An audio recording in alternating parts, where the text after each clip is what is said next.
Our next topic for our Naughty series is, mahalaga ba ang performance ng partner mo? Para sa akin, mahalaga yung performance. Kasi nga, yun nga yan eh. It's about satisfying your partner.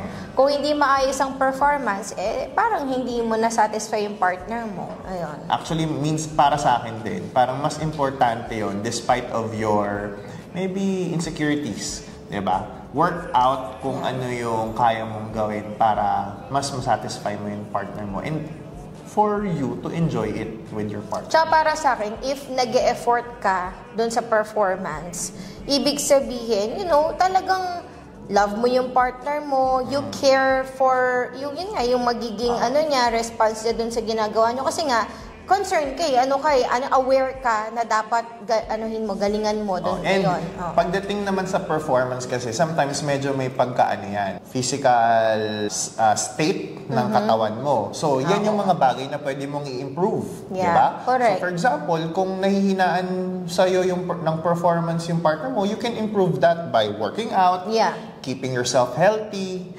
observing your lifestyle para ma-improve mo yung performance mo. Alam mo na.